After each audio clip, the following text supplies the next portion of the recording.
Bom dia, paz do Senhor, como vocês estão, como tem passado?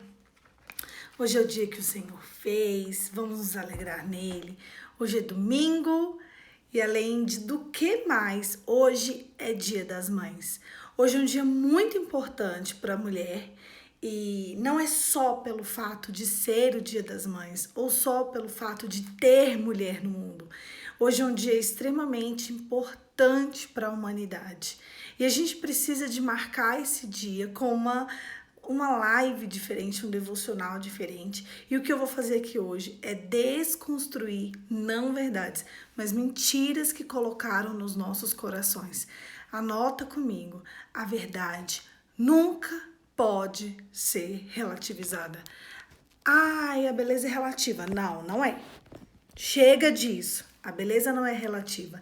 A verdade para você, a verdade não pode ser relativizada. Nada pode ser relativizado. Não existem duas verdades. Existe uma verdade, um caminho e uma vida. Para nós cristãos, não tem como relativizar a verdade. Certo? Vamos lá? Vamos começar? Hoje nós vamos ler dois textos. Um texto, ele está no livro de 1 Samuel, anota, e o segundo texto no livro de Timóteo. É um texto no Antigo Testamento e um texto no Novo Testamento. 1 Samuel 1. Eu vou contar para vocês o nascimento de Samuel. Quem é Samuel, Poliana? Samuel é o maior profeta do Antigo Testamento, um dos, né? Ele viu vários reis, ele estava no início de toda a formação, né? Realmente do que a gente entende sobre comunidade. Ele vem para o cenário de Israel depois que Israel já estava na Terra Prometida. E a gente vai começar a falar sobre ele. Mas eu não quero falar especificamente sobre Samuel. Eu vou falar sobre a mãe de Samuel, Ana. O nome de Ana representa cheia da graça. O nome para o Senhor, ele representa muita coisa mesmo. E uma mulher cheia da graça passou vários desafios na sua vida e a gente vai começar a ler eles agora. O nascimento de Samuel. 1 Samuel 1. Eita, esse negócio aqui hoje tá... Havia um certo homem de Ramataim, Zufita, dos montes de Efraim, chamado Eucana, filho de Jeroão, neto de Eliú, bisneto de Tou, filho de Efraimita Zufi. Ele tinha duas mulheres. Uma se chamava Ana e a outra Penina. Penina tinha filhos, Ana, porém, não tinha. Todos os anos, esse homem subia até a sua cidade de Siló para adorar e sacrificar ao Senhor dos exércitos.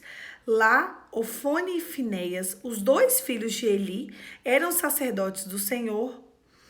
No dia em que Eucana oferecia sacrifícios, dava porções à sua mulher Penina e a todos os filhos dela. Mas Ana dava uma porção dupla, porque ele a amava. Apesar de que o Senhor a tinha deixado estéril, porque o Senhor tinha deixado estéril, sua rival Penina a provocava continuamente a fim de irritá-la. Isso acontecia ano após ano. Sempre que Ana subia à casa do Senhor, sua rival provocava e ela chorava e não comia. Eucana, seu marido, perguntava: Ana, por que você está chorando? Porque não come, porque está triste. Eu não sou melhor para você do que 10 filhos?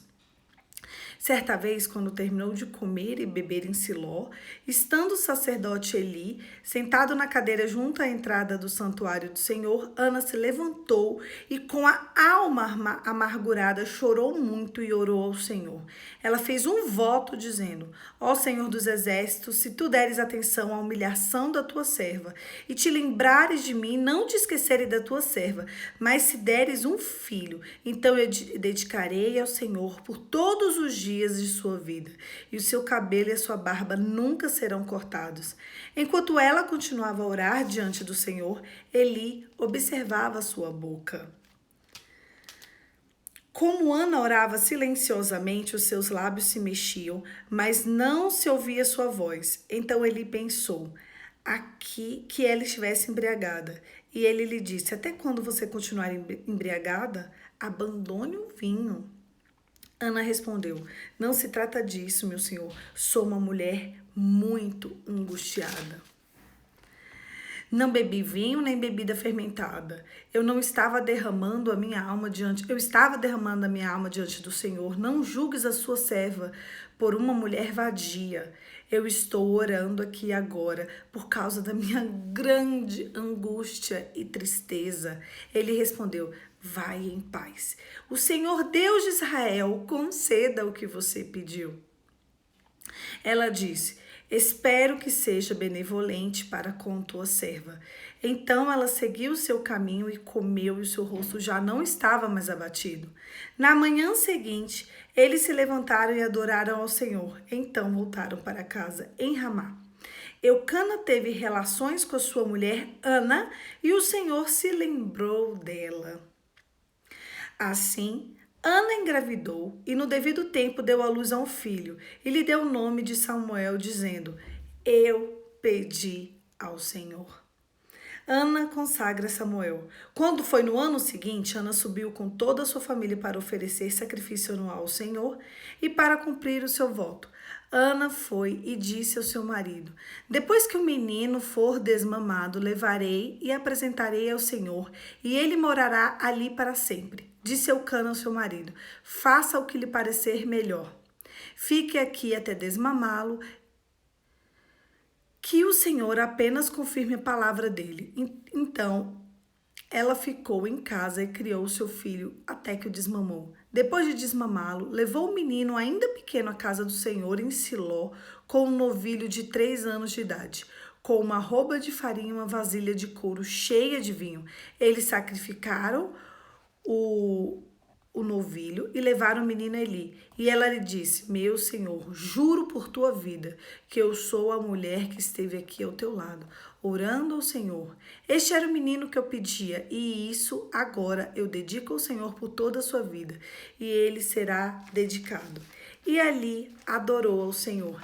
Eu vou ler agora rapidinho o texto que está no Novo Testamento. 1 Timóteo, capítulo 2.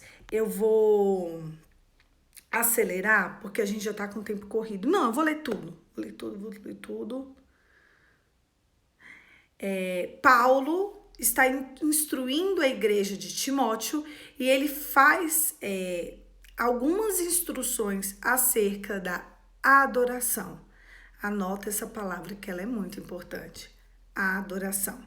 Antes de tudo, recomendo que se façam súplicas e orações, intercessões e ações de graça por todos os homens, pelos reis, por todos que exercem autoridade, para que tenhamos uma vida tranquila e pacífica, com toda piedade e dignidade. Isso é bom e agradável perante Deus, o nosso Salvador, que deseja que todos os homens sejam salvos e cheguem ao conhecimento da verdade. Pois há um só Deus e um só mediador entre Deus e os homens, o homem Jesus Cristo, o qual se entregou a si mesmo como resgate de todos. Esse foi o testemunho dado ao seu próprio tempo. Para isso foi designado pregador e apóstolo. Digo a verdade e não minto, mestre da verdade e a fé aos gentios. Quero, pois, que os homens orem em todo lugar, levantando as mãos santas, sem ira e sem discussões. Da mesma forma, quero que as mulheres se vistam modestamente, com decência e discrição, não se adornando com tranças e ouro, e nem com pérolas e roupas caras, mas com boas obras, como convém a mulheres que declaram adorar a Deus. A mulher deve aprender em silêncio, com toda sujeição, não permitindo que a mulher ensine nem que tenha autoridade sobre o homem. Esteja, porém, em silêncio, porque primeiro foi formado Adão, depois Eva. E Adão não foi enganado, mas sim a mulher, que tendo sido enganada, tornou-se transgressora. Agora é a parte que eu quero que vocês prestem atenção. Entretanto, a mulher será salva dando luz a filhos, se ela permanecer na fé, no amor, na santidade e no bom senso. Eita, Poliana, eita, o que vamos conversar hoje? Primeira coisa, eu já falei a primeira frase, a frase-chave e o que a gente precisa de entender. A verdade não pode ser relativizada. Só existe uma verdade, não existem várias verdades. Sem relativizar a verdade, existe um só mediador entre Deus e seres humanos, e é Jesus Cristo. E nós vamos conversar sobre a figura de Jesus Cristo e o que ele fez a favor da mulher. Primeiro, o plano maligno e maquiavélico de Satanás era extirpar a humanidade e levar todos nós para perto deles, no inferno. Então a gente precisa de entender que o inimigo da nossa alma, ele vem preparando uma cilada, dia após dia e ano após ano, para que eu e você caiamos como Adão e Eva caiu. Só que a gente precisa também de entender que Deus enviou Jesus, o seu próprio filho encarnado, no ventre de uma mulher, Maria, para nos remir de tudo aquilo que Eva planejou, colheu contra a nossa vida. Nós somos a colheita de Eva. Até que a gente entenda a verdade, a realidade do reino de Deus, nós somos a colheita de Eva. Infelizmente, Eva plantou e nós somos a colheita dela. Até que eu e você entendamos que o que Cristo fez na cruz precisa de dar relevância. Hoje eu falei com vocês sobre uma mulher muito linda chamada Ana. Ana era esposa de Eucana, junto com Penina. E a palavra de Deus é clara, sua rival. Naquela época, no Antigo Testamento, um homem podia ter duas mulheres. Olha a confusão, né? E aí, Eucana amava Penina. Prestem atenção. No Antigo Testamento havia a possibilidade de um homem se casar com mais de uma mulher, assim como é hoje na comunidade muçulmana, ok? Se vocês observarem, se vocês verem, se vocês analisarem, todas as mulheres que se submetiam a casamentos duplos, triplos, quartuplos, vocês vão notar que só tinha uma mulher amada. Para vocês verem, Jacó, que se tornou Israel, que nós viemos dele. Ele tinha também duas mulheres, Lia e Raquel, duas irmãs. E ele ainda conhecia as duas servas das irmãs, que eram disputa entre irmãs, né? Então ele tinha ali, 4 mulheres à disposição dele. Por isso que ele fez 12 filhos, né? 4 mulheres. Uau, que maluquice, sim. Mas a palavra de Deus é clara, mas ele amava Raquel. Vocês entenderam? Não existe segunda esposa. Não existe uma mulher se submeter a um casamento duplo, a um casamento triplo, e ela ser feliz. E eu digo a vocês sobre ser amante, sim. Não tem como. Existia uma mulher e sempre existiu, né? A outra vai ser só a outra, sabe por quê? Porque a gente observa que até em casamentos que se permitem mais de uma mulher, só tem uma mulher em que o homem olha e projeta o seu desejo. Sabe por quê? Porque no plano original, porque quando Deus fez Adão e Eva, ele fez Adão e Eva. Ele não fez Adão, Eva e Mariazinha, Adão, Eva e Renatinha, Adão, Eva e Polianinha. Não, é o homem olha-se para sua esposa. A outra pode até existir, como existe, infelizmente, mas ela nunca será amada. E a busca da mulher é uma só: ser amada. Uma mulher que se submete a ser a mulher de alguém que já é mulher, ela se submete a nunca ser amada. Isso é muito sério pra gente. O foco da nossa essência é ser amada. Existem alguns focos. O primeiro é ser amada. Então a gente sabia que Ana, que era a esposa amada. Quando Eucana subia para oferecer, né, sacrifícios em adoração, Ele ia lá, ele sacrificava por Penina, que era esposa dele, sacrificava pela aquela cambada de filhos que Penina tinha, mas ele sacrificava em dobro por Ana, porque ele amava Ana. E Ana, quando subia com seu marido também para sacrificar, ela entregava muita adoração e choro. A palavra de Deus diz que Ana era uma pessoa atribulada e angustiada de alma, porque lhe faltava algo, lhe faltava completude, lhe faltava um filho. Aí você vira para mim e fala assim: Poliana, um filho, Poliana. Um filho. Porque não era porque Ana queria discutir com Penina. Ana não queria disputar com Penina. Penina disputava com Ana, não Ana com Penina. Ana queria porque ela sabia que filho era a completude para a vida e para o legado dela. Se eu e você hoje temos, referência a Ana, é porque ela teve filhos. Ela teve completude de alma, de vida. Ai, não existe, filho não é para mim. Sim, mas se você é mulher, você foi feita para ser fértil, para gerar. Existem algumas mulheres que vão passar nessa vida e elas são inférteis.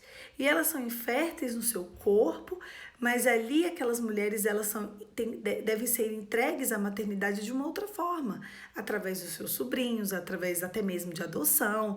Então a gente não pode simplesmente dizer que a maternidade não é para todas as mulheres, porque a maternidade é para todas as mulheres, de uma forma ou de outra. Nós fomos criadas para a maternidade. Simples assim. Se você não exerce a sua maternidade, todas as mulheres precisam de exercer essa maternidade. Eu exerço a minha maternidade, ajudando minhas irmãs com os meus sobrinhos. Existem mulheres que adotam crianças, então a maternidade ela precisa ser desenvolvida por todas as mulheres, para que a gente tenha completude. Eu vou explicar isso para vocês. E ali, Ana entende ao Senhor, que é o Senhor quem pode mudar a sorte dela. Então ela ora com angústia de alma. E Deus dá a Ana filho, Samuel, que se tornou o profeta mais importante. Ele ungiu Saul, ele ungiu Davi. Nossa, porque antes o Espírito de Deus, hoje ele é derramado sobre toda criatura que quer Jesus. Mas antes o Espírito de Deus, ele era derramado apenas em um profeta. E Deus escolheu Samuel para derramar do Espírito dele. Porque o que Deus queria de Ana, para que ela saísse de estéril para fértil, é que ela tivesse um atributo: fé. Você vê que fértil começa com fé, né? Então, eu e você precisamos muito de aprender e entender com Ana, que a gente precisa de entregar o nosso coração a despeito das nossas circunstâncias. E caminhando um pouco na história, a gente descobre que depois de Samuel, que ela entregou no altar do Senhor, Samuel, ela teve mais 7 filhos, eu acho. Ela realmente era fértil depois. E aquilo não era mais uma questão para ela. E a gente caminha um pouco mais na história e a gente observa que Ana precisava de fé. Sem fé, não tem como seguir uma vida cristã. E eu quero conversar com vocês agora sobre o que a gente leu do Novo Testamento, que diz: entretanto, a mulher será salva, dando luz aos filhos, se ela permanecer na fé, no amor, na santidade e no bom senso. Esse texto ele faz instruções sobre adoração. Ele pede que as mulheres sejam entregues e sujeitas ao seu marido. Cala a boca, Poliana, sujeita ao seu marido, meu Deus do céu. O que vão dizer de você? Eu vou dizer que a gente precisa pegar o caminho de volta. Esse é um convite a você, mulher, para você pegar o caminho de volta. O inimigo da sua alma, ele começou a planejar contra você no dia que você foi feita. Você foi retirada da coluna de Adão. Eu e você fomos, da lateral dele. Então, nós fazemos parte de um homem. Um homem. Uma mulher que se dedica a vários homens, também não sabe nada sobre a vida. Porque tanto Eva foi feita para Adão, Adão estava ali para amar e cuidar daquilo que foi feito dele. Então, a minha missão nessa manhã é fazer com que eu e você voltemos ao plano original. E nós nos perdemos no meio do caminho, sabe? Essa é o início de uma bússola, tá? E eu quero falar com vocês verdades que têm acontecido conosco, mulheres, e que têm nos feito perder do caminho que a gente deve seguir. Nós estamos perdendo a nossa fertilidade. Fertilidade. Eu tenho visto cada vez mais mulheres entregues a si mesmas. Mulheres que não dedicam a maternidade de forma alguma. Você tem filhos? Não. Você cuida dos seus sobrinhos? Não. Você adotou alguma criança? Não. Você é madrinha de alguma criança em algum abrigo? Não. Mulheres assim estão entregues à vaidade. Eu preciso agora que vocês entendam algo. Nunca mais permita que alguém te chame de vaidosa. Eu vou falar sobre o que é vaidade e feminilidade. Vaidade é totalmente contra a feminilidade, né? Eu tô aqui, ó, passei um batom, passei uma base, a nossa base de sempre, né? Meu cabelo tá arrumadinho de ontem, que eu fui pra festa do meu sobrinho, então eu falei, tá ok. Eu coloquei uma blusa bonita, né? E eu estou aqui com vocês. E aí vocês podem até falar assim, nossa, a Paty é vaidosa. Não. Não aceitem isso. Vaidade é aquilo que está cheio, mas do que? Daquilo que é vazio. Vaidade é quando uma mulher se enche daquilo que é vazio. Vocês entenderam isso? É muito sério.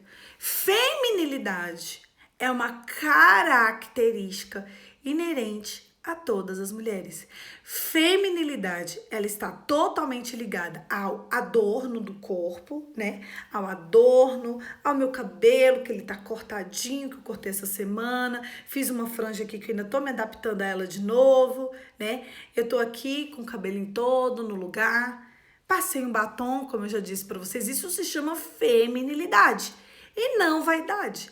Vaidade, se você se permite. Alguém falou assim, nossa, Poliana é vaidosa. Gente, eu adoro uma cirurgia plástica. Falou, cirurgia plástica. Falo, que dia? Vamos, só vamos. Depois eu me arrependo. Agora é só vamos.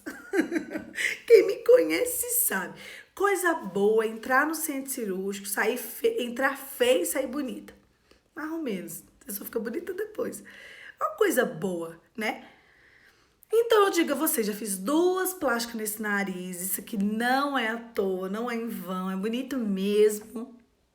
Fiz agora um procedimento no meu rosto no final do ano passado, é por isso que eu tô sempre de base, que ainda tô precisando, né, de acompanhamento, ainda não chegou o tempo do resultado final.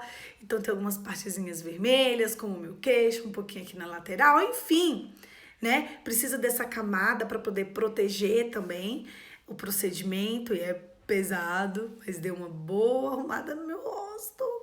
Eu já fiz lipoescultura, de corpo completo, desse osso aqui até meu joelho, que dor insuportável.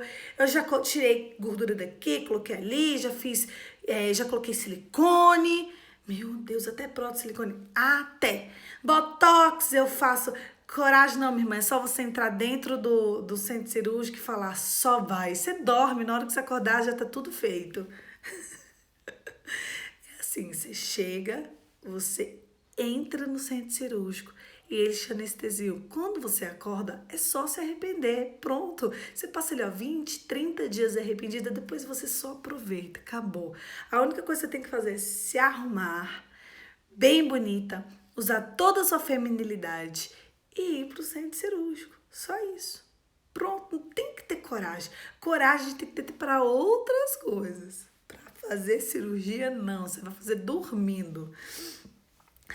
Então, né? Ali já me adornei. Então, se você vira para qualquer pessoa, você fala assim, nossa, a Poliana é vaidosa.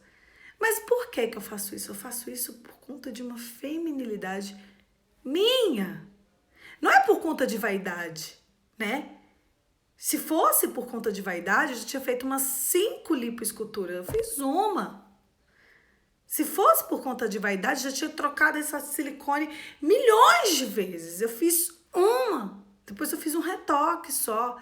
Se fosse por vaidade, já estava diminuindo mais ainda meu nariz.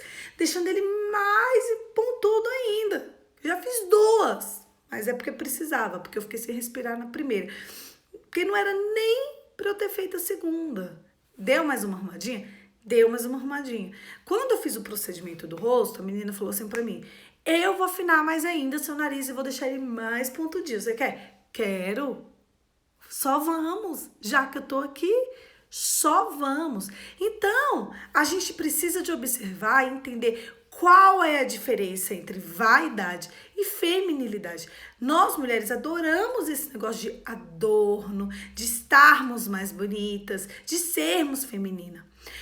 A feminilidade tem uma característica, a vaidade não, chamada docilidade. Todas as vezes em que você se perder no meio da sua doçura, você está entregue à sua vaidade. Cuidado, uma mulher, ela nunca pode perder a sua doçura. A doçura é algo inerente a uma mulher. O dia que você deixar de ser doce e começar a ser amarga, aí você vai estar entregue à vaidade, aos prazeres desse mundo, né? Eu fiz esse adorno todo, né, ao longo da minha vida. Tem muitos anos que eu não entro num centro cirúrgico, tá, para poder fazer qualquer coisa. Por quê? Porque eu queria ser mais bela, porque eu queria ficar bonita para mim, para o Senhor. Isso é legítimo. O que é ilegítimo é você estar vazia de tudo que é muito. O seu dinheiro é só para você, a sua vida é só para você. As suas coisas são só para você. Você não conta o teu dinheiro pro teu marido. Você não divide com o teu marido. Você trabalha para você ficar linda. Eu tenho uma amiga minha que ela disse assim esses dias para mim. Eu peguei uma foto de quando eu trabalhava no Ministério X. Nossa, eu tava lindíssima, belíssima. E eu fui analisar o preço de cada coisa que eu tinha ali em mim. E o preço de cada coisa que eu tinha ali em mim era algo muito alto. Era o preço da minha felicidade. Ali naquela época, o meu dinheiro era meu, as coisas eram minhas. Coitado do meu marido. Ele me suportou naquela fase. Hoje, quando eu olho a beleza do meu corpo e das minhas vestes são os meus filhos, eu achei aquilo tão bonito.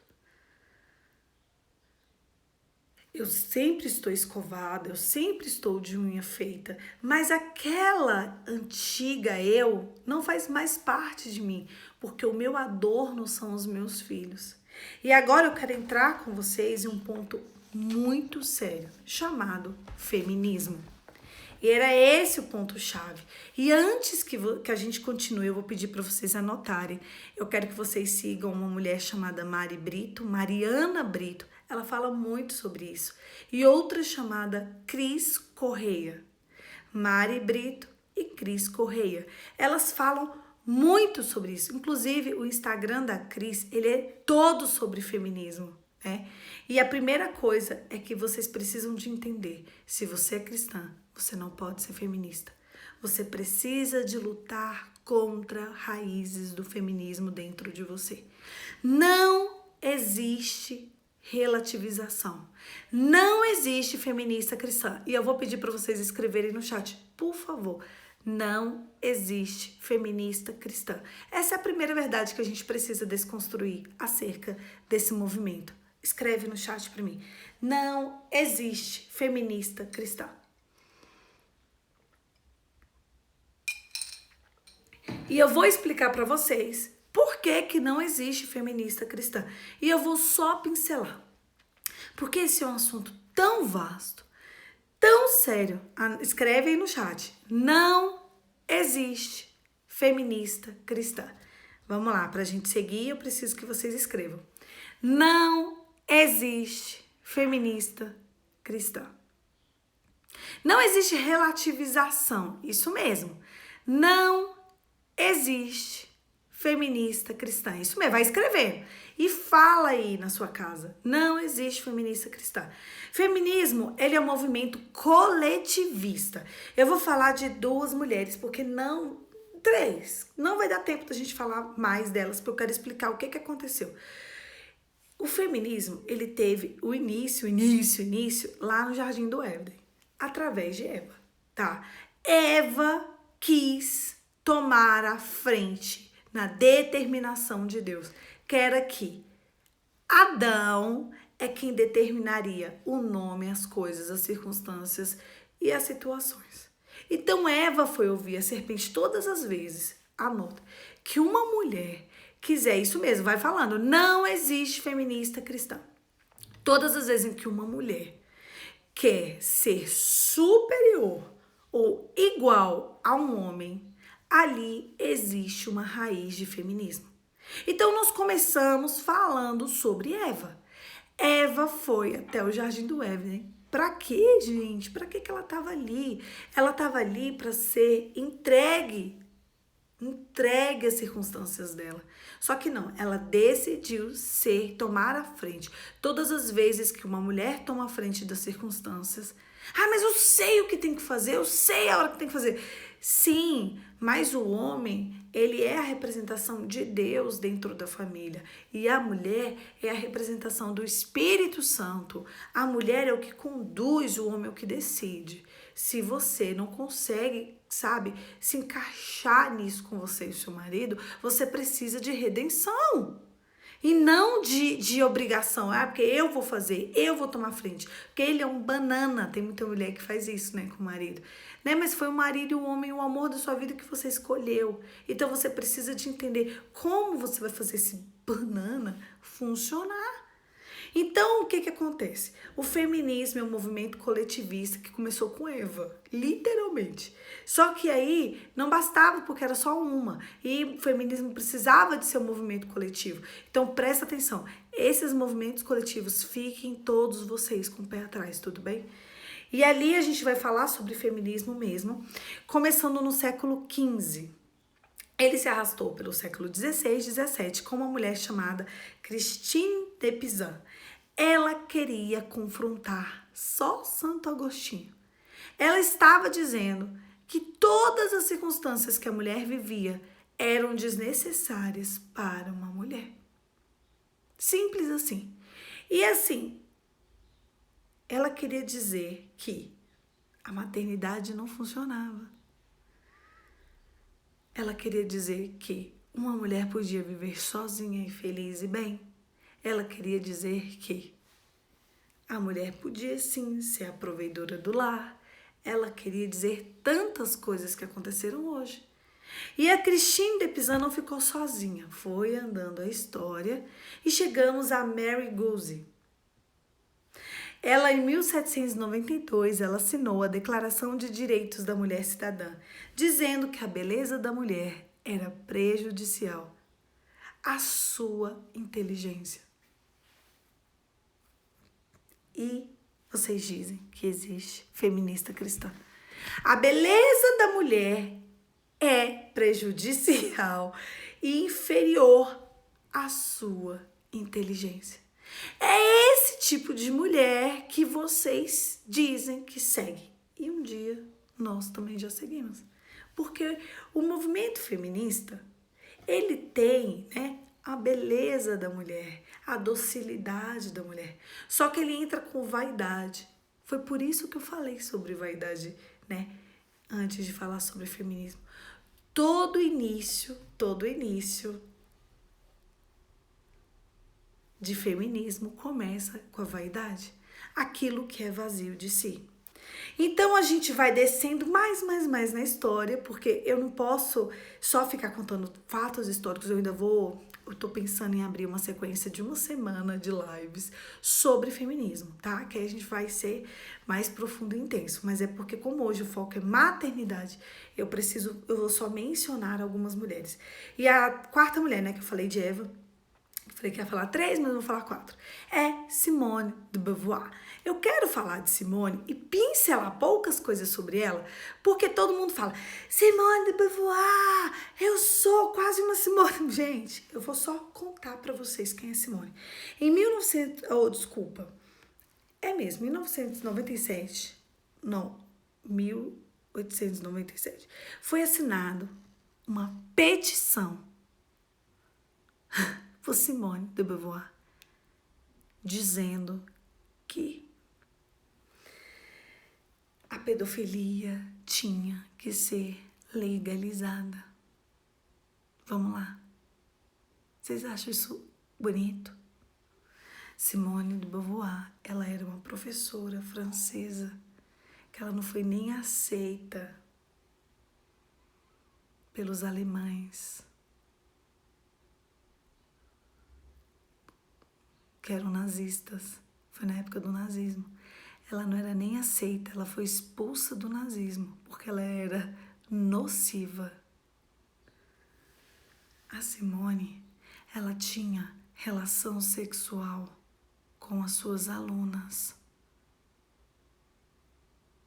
E ela fez de tudo para legalizar a pedofilia, para que todos tivessem acesso a jovens de 11, 12, 13, 14 anos, sem que isso fosse crime. Ela escreveu um texto sobre, ela criou a síndrome de Lolita, que era a paixão de mulheres velhas, mais maduras, de homens mais maduros por meninos e meninas com rosto de criança. Era como se uma pessoa tivesse lá 20, 25 anos, mais rosto de criança.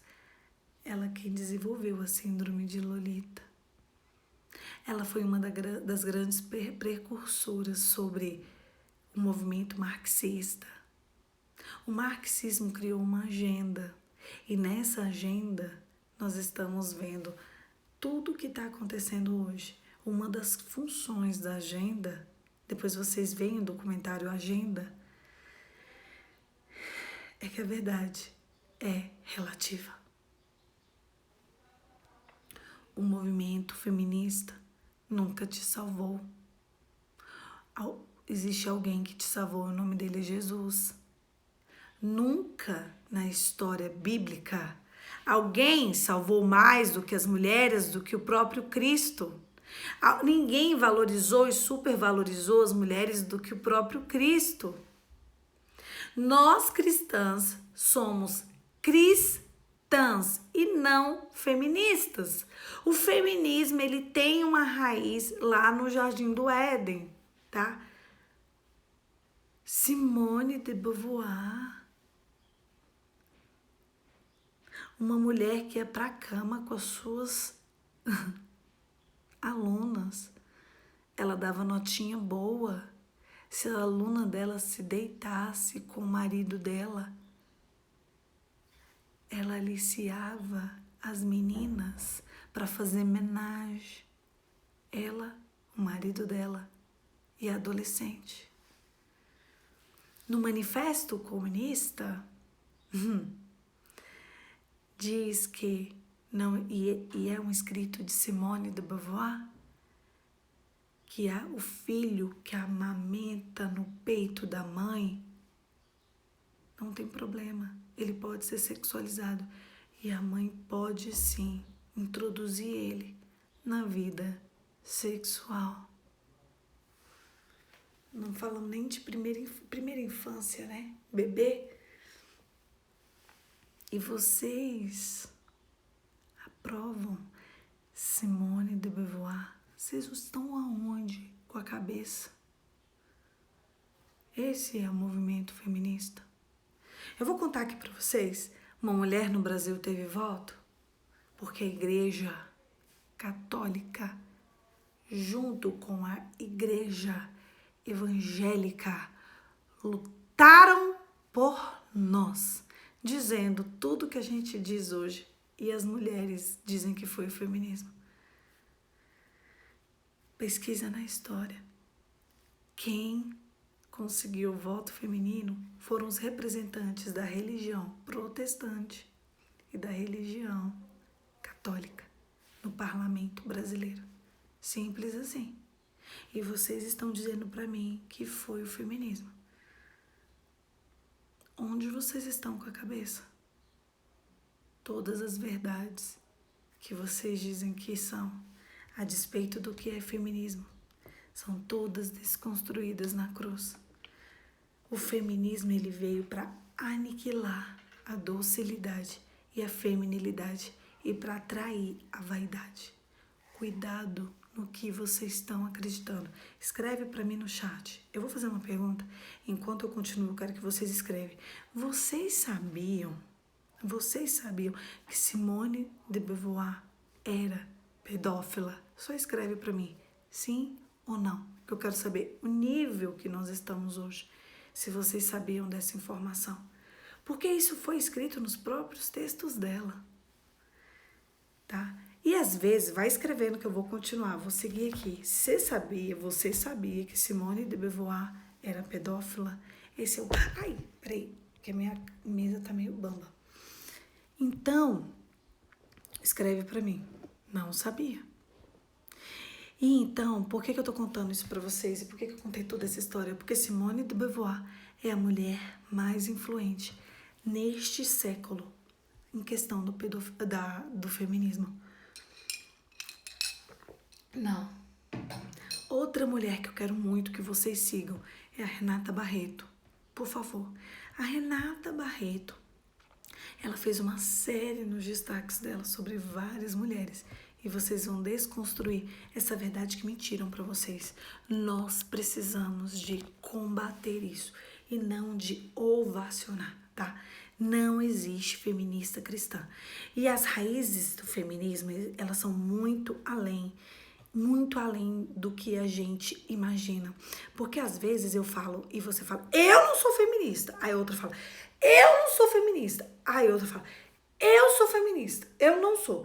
E aí, você faz, sabe o quê? Exatamente contra o que as feministas fazem. Porque um outro ponto do feminismo é, veja bem, você não se considerar feminista, mas você agir como se fosse. Isso é relativizar a verdade. Como assim, Polly? E por que é que eu tô falando tudo isso? Quando você decide que o seu dinheiro é seu e não da casa. Quando você decide que você vai ser mãe de pet. Quando você decide que anticoncepcional, DIU, gestriona,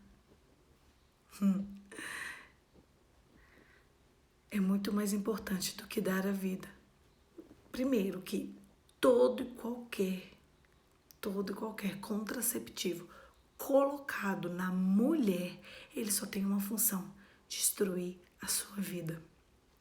O movimento feminista criou, né, ali junto com essas empresas de abortos e tudo, anticoncepcional. DIU, não duvide. Sabe o que acontece? Todos esses métodos contraceptivos, todos, eles só têm uma função, diminuir a sua fertilidade.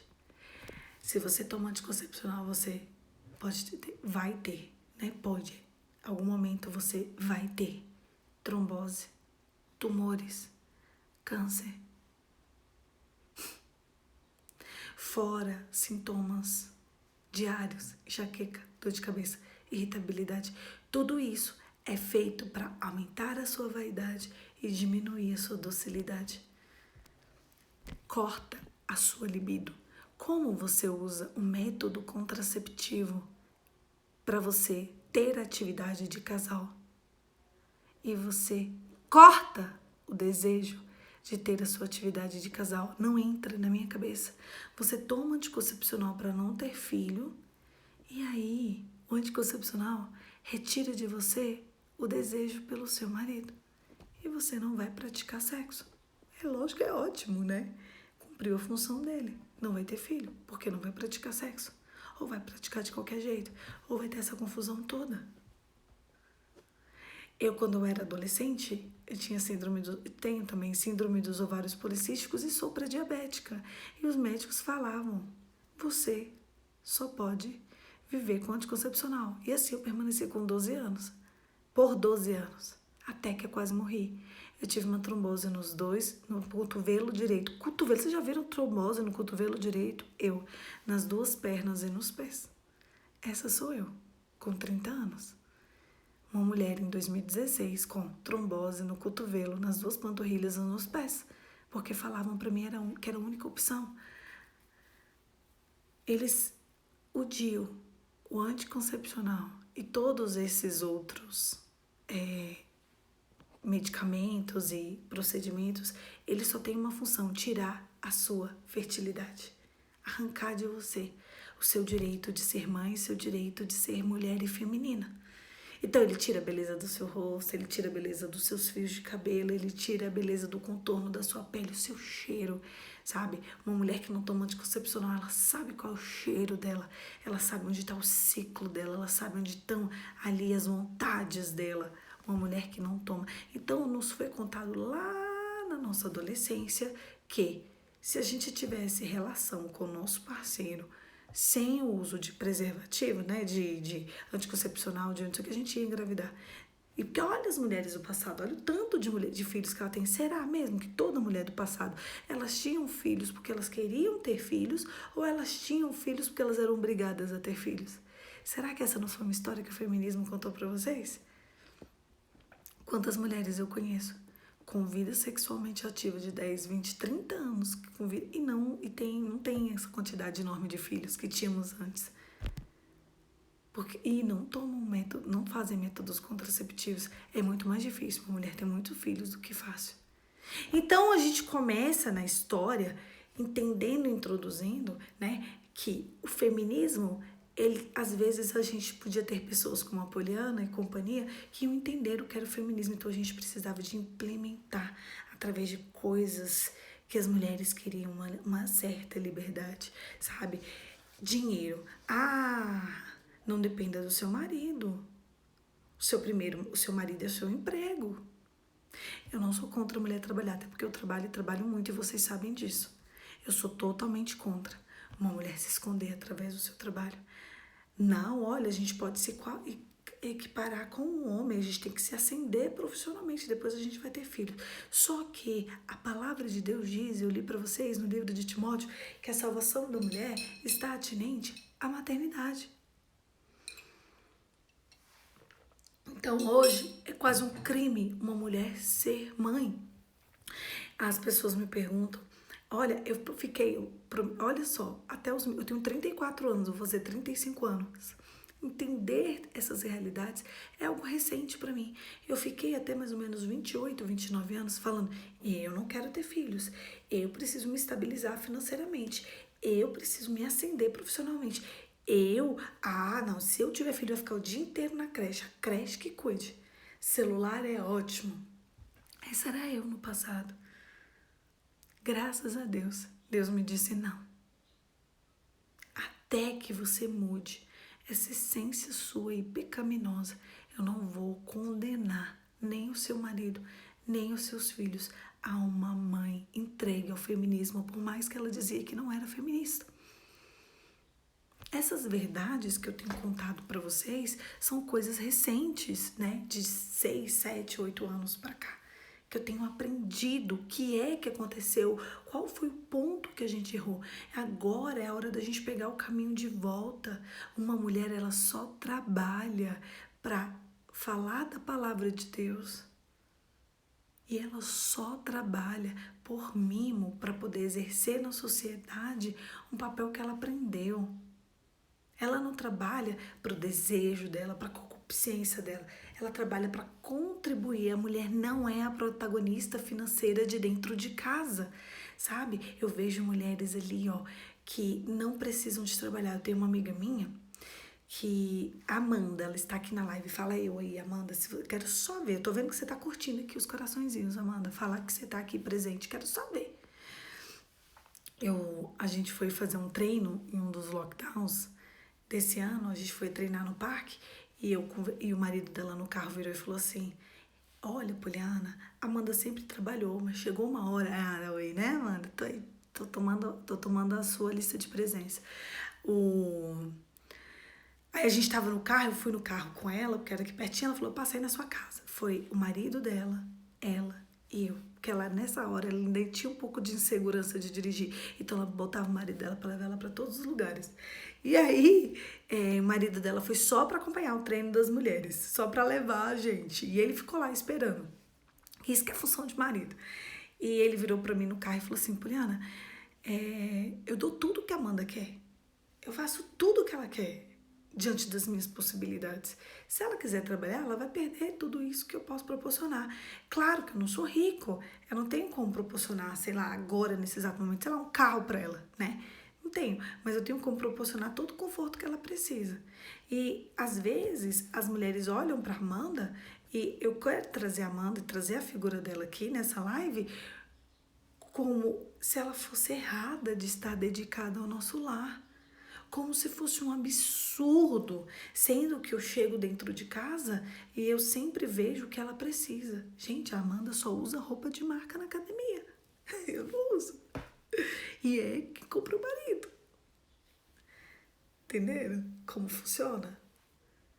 Ele falou, se ela quiser trabalhar agora, ela pode. Se ela quiser, o que ela quiser fazer, ela pode. É verdade.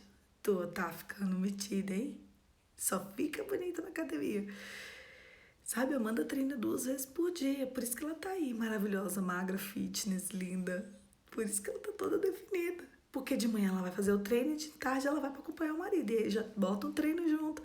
Então, hoje, uma mulher como ela, uma mulher entregue as coisas do lar com o marido, entregue a ela também, é errada na sociedade.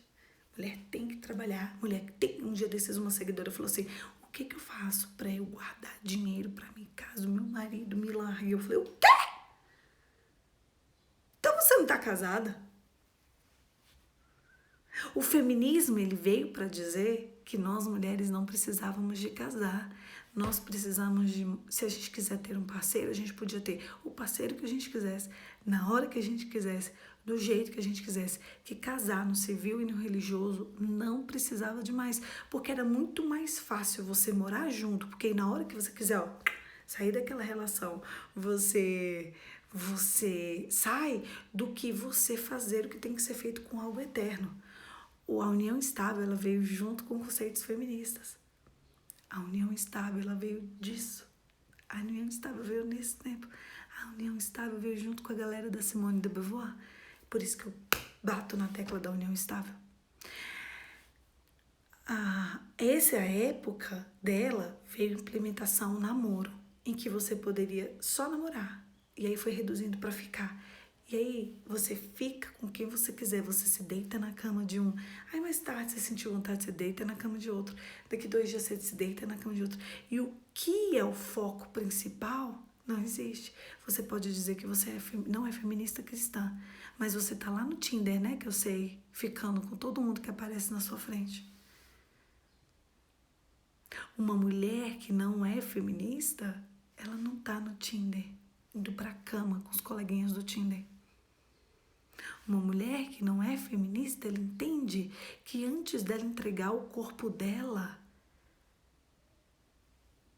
ela precisa de entregar a alma dela. Antes de dizer o sim para se deitar na cama do homem, o sim que tem que ser dado é no altar. Mas o meu corpo, minhas regras. Então, você vai ser Penina, não é o Cana. A Penina tem filhos que é bancado pelo pai, mas ele não tá ali porque ele ama outra.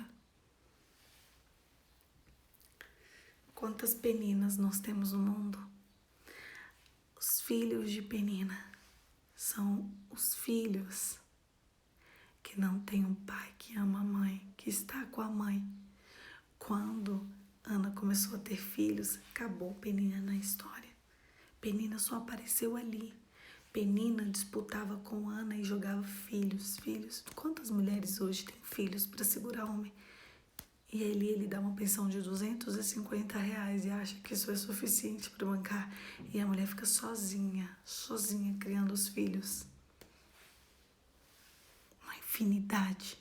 Então, cuidado com conceitos feministas, conceitos que foram implementados na nossa mente sobre isso e esse movimento coletivista nefasto, e você está entregue a ele.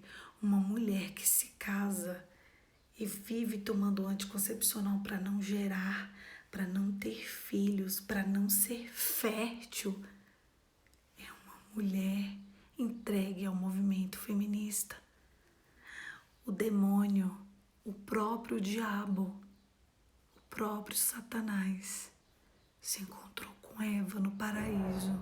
Ele nem enviou um principado. Todas as vezes que uma mulher se entrega a raízes feministas, o próprio inferno, o próprio demônio desfigurado vai ali e entra na casa dela e dorme no meio da cama dela e pratica atividade sexual com ela junto com o marido ou com o companheiro, afinal de contas, ou com o próprio namoradinho. Quando você se deita com o demônio, ele entra dentro da tua história. Quando uma mulher está cheia de si, quando uma mulher se perde no meio do caminho e esquece que a maternidade é inerente a toda mulher. Apesar de ter algumas inférteis, e essas inférteis, ou mulheres como eu, que não são casadas, então não é hora, não é momento. Nós precisamos de ou esperar, ou desenvolver a nossa maternidade de uma outra forma. Porque a maternidade é inerente à mulher. Quem gera é a mulher, não é o homem. Onde que o neném nasce é da barriga da mulher. Quem tem a capacidade de gerar é o quem trouxe vida a Jesus. Foi José? Não, foi Maria. Foi Maria. Muitas vezes chamada de inapropriada. Ela era só noiva. Ela não era da tribo de Judá, ela era da tribo de Dan.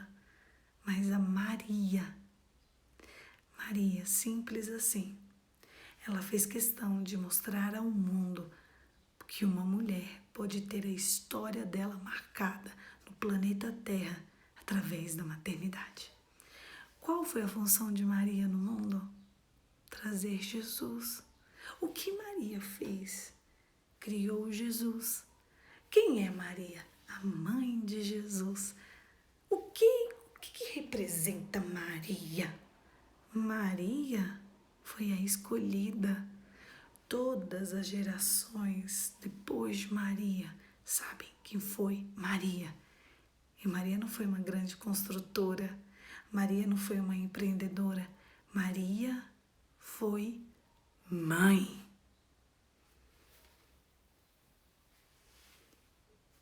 E você tá aí com essa tabelinha do anticoncepcional, né? Pra você tomar. Dizendo que você não sabe como não ter filhos. Afinal, pra que filhos, né? Eu vou ter filhos na hora que eu quero, do jeito que eu quero, da forma que eu quero. E se eu quiser, não é hora pra ter filho, Poliana. Nossa, eu tenho que viajar, eu tenho que curtir a vida. Por que você não pode curtir a sua vida do lado do seu filho? Maria. Maria. Todo mundo sabe quem é Maria. E Maria não foi conhecida porque ela era advogada. Ela não foi conhecida porque ela é intercessora. Ela não foi conhecida porque ela é mãe. É porque ela era fértil.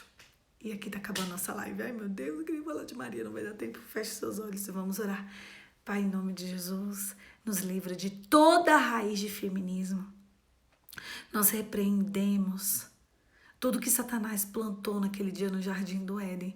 E nós reconhecemos que a fertilidade que o Senhor entregou a nós mulheres vai ser desenvolvida por nós. Em nome de Jesus. Amém. Não se esqueçam. Ai, meu Deus, vai cair. De forma alguma. Você pode até falar que você não é feminista, mas cuidado com princípios e valores feministas que estão dentro de você. Não aceite. Não aceite que o feminismo faça parte da sua vida. Nem a olhos nus e nem descortinados. Um beijo. Fica com Deus, que essa live já deu 60 minutos. Ela vai cair. E a gente vai falar muito sobre isso ainda. Cuidado com princípios e valores feministas que estão dentro de você. Por mais que você diga que você não é feminista, seu comportamento não pode ser como se você fosse, porque senão você é. O que importa de fato para o Senhor é a sua família e não o local onde você trabalha e não o valor que você tem na sua conta bancária. Um beijo, fica com Deus e até amanhã.